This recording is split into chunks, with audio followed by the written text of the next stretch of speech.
Selamat pagi, salam kasih dalam Tuhan Yesus. Kembali menyapa dan menjumpai sahabat rehat di hari ini, Minggu 18 Desember 2022. Dengan penuh rasa syukur dan dari dalam kerendahan hati kita berikan tempat bagi firman Allah untuk berbicara kepada kita. Mari berdoa. Bapa di sorga, terpujilah namamu Allah yang sudah mengasihi dan memberkati kami. Sehingga hari ini boleh kami jalani dengan segala kasih dan berkat Tuhan yang ada di dalamnya. Juga di hari ini, sebagai rasa syukur atas kasih dan pemeliharaan Tuhan, firman Tuhan senantiasa ada. Untuk kami baca, kami renungkan, dan firman ini boleh mengambil bahagian di kehidupan kami sebagai pengikut-pengikut Tuhan Yesus yang setia, yang hidup dari setiap firman Allah. Layakkan kami untuk menerima firman-Mu dan berbicaralah di dalam nama Tuhan Yesus. Amin. Kejadian 17 ayat 15 sampai 27. Selanjutnya Allah berfirman kepada Abraham tentang istrimu Sarai, janganlah engkau menyebut dia lagi Sarai tetapi Sarah.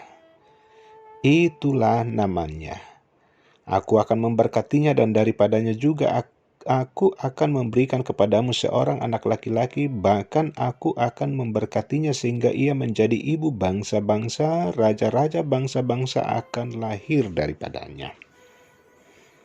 Lalu tertunduklah Abraham dan tertawa serta berkata dalam hatinya, mungkinkah bagi seorang yang berumur 100 tahun dilahirkan seorang anak, dan mungkinkah Sarah yang telah berumur 90 tahun itu melahirkan seorang anak? Dan Abraham berkata kepada Allah, sekiranya Ismail diperkenankan hidup di hadapanmu. Tetapi Allah berfirman, tidak, melainkan istrimu Sarah lah yang akan melahirkan anak laki-laki bagimu, dan engkau akan menamai dia Ishak, dan aku akan mengadakan perjanjianku dengan dia menjadi perjanjian yang kekal untuk keturunannya. Tentang Ismail, aku telah mendengarkan permintaanmu, ia akan kuberkati. Kubuat beranak cucu dan sangat banyak, ia akan memperanakkan 12 raja, dan aku akan membuatnya menjadi bangsa yang besar. Tetapi perjanjianku akan kuadakan dengan Ishak yang akan dilahirkan Sarah bagimu. Tahun yang akan datang pada waktu seperti ini juga. Setelah selesai berfirman kepada Abraham, naiklah Allah meninggalkan Abraham. Setelah itu Abraham memanggil Ismail anaknya dan semua orang yang lahir di rumahnya, juga semua orang yang dibelinya dengan uang, yakni setiap laki-laki dari isi rumahnya. Lalu ia mengerat kulit katan mereka pada hari itu juga seperti yang telah difirmankan Allah kepadanya.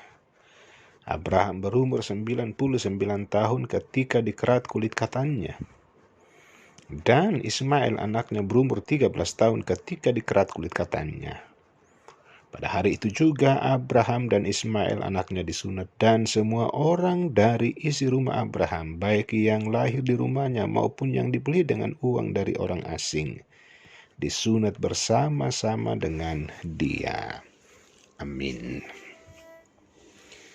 Jangan meragukan janji Tuhan. Abraham adalah bapa semua orang percaya karena kesetiaan dan ketaatannya kepada janji Tuhan.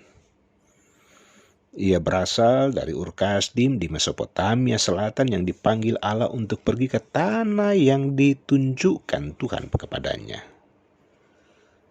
Sekalipun waktu itu Abraham belum mempunyai keturunan karena Sarai, istrinya mandul, namun Allah menjanjikan akan membuat dia menjadi bangsa yang besar, dan oleh dia semua kaum di muka bumi akan mendapat berkat. Luar biasa kasih dan kesetiaan Allah bagi Abraham. Nah, dalam pembacaan kita hari ini Allah kembali menyatakan janjinya kepada Abraham tentang keturunannya dari Sarah. Namun kali ini kelihatannya ia agak meragukan janji Allah. Hal ini terjadi karena ia lebih menerima janji itu dengan menggunakan logika manusiawinya, bukan dengan iman sebagaimana sebelumnya. Abraham tidak percaya diri kalau di usia yang tua, dari dalam kehidupannya bersama dengan Sarah, mereka masih akan mendapatkan seorang anak yang dijanjikan Allah. Bagi mereka di usia tua, cukuplah Ismail yang hadir di tengah-tengah kehidupan mereka. Karena itu, Abraham menawarkan Ismail sebagai anak kandungnya dari Hagar untuk pemenuhan janji Allah. Namun firman Tuhan jelas dan tegas bahwa yang akan menerima janji itu adalah anak kandungnya dari Sarah, yang dengannya Tuhan akan mengadakan perjanjian kekal untuk keturunannya. Dan Allah sendiri meminta kepada Abraham bahwa dari Ishaklah berkat Tuhan akan dinyatakan. Salah satu yang dapat dipelajari dari perikop ini ialah jangan pernah meragukan janji Tuhan. Karena Tuhan adalah setia dan tidak pernah ingkar janji. Tidakkah betapa seringnya kita meragukan janji Tuhan? Karena apa? Kita lebih mengedepankan logika daripada iman yang ada pada kita. Kita lebih fokus kepada persoalan daripada seperti apa kasih dan berkat Tuhan dinyatakan bagi kita. Tetapi satu hal yang pasti bahwa janji Tuhan pasti digenapi, cuma cara dan waktunya adalah wewenang Allah sendiri. Tempat kita adalah untuk setia, tempat kita adalah untuk menyatakan ketaatan kita dari dalam kehidupan beriman kita. Dan karena itu jangan meragukan janji Tuhan. Karena kalau Tuhan yang berjanji, pasti Dia akan menggenapinya. Dan kalau Tuhan yang memberkati kehidupan kita, maka hidup kita semakin baik, semakin diberkati dan juga menjadi saluran berkat. Terpuji nama Tuhan, haleluya, amin. Mari berdoa. Terima kasih Tuhan, di hari ini selalu ada waktu dan kesempatan bagi kami walau sejenak adanya untuk berada di sekitar kebenaran firman-Mu. Firman Tuhan yang tidak pernah berubah kemarin, hari ini, dan untuk seterusnya.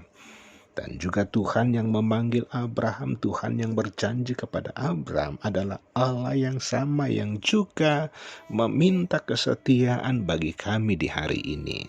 Supaya kami hidup oleh iman dan percaya kami kepadamu, bukan apa yang ada di depan mata. Ada banyak perkara yang kerap kali mengecilkan pengharapan kami, mengerdilkan iman kami. Entah karena sakit penyakit, entah karena banyaknya persoalan, kemalangan, dan juga karena perkara-perkara duka cita. Tetapi di hari ini dengan firman Tuhan, kami mau setia kepadamu dalam sebuah keyakinan bahwa kalau Tuhan yang berjanji, maka pastilah Tuhan yang menggenapinya. Ajari kami Bapa dengan kekuatan Roh Kudus-Mu untuk terus menambah pengharapan dan keyakinan kami kepadamu. Dari hari ke hari dengan segala karya kerja, tugas dan tanggung jawab kami mau belajar untuk terus memberikan tempat bagi Allah untuk berbicara di dalamnya. Bapa di sorga, terpujilah Engkau. Ampuni segala dosa keterbatasan kami di dalam nama Tuhan Yesus. Amin. Sahabat Rehat yang dikasihi Tuhan Yesus, jangan meragukan janji Tuhan. Dan firman Tuhan ini akan menjadi kekuatan kita bersama-sama untuk menuntun kita sebagai anak-anak Tuhan yang setia. Maju terus di dalam Tuhan, Tuhan Yesus memberkati.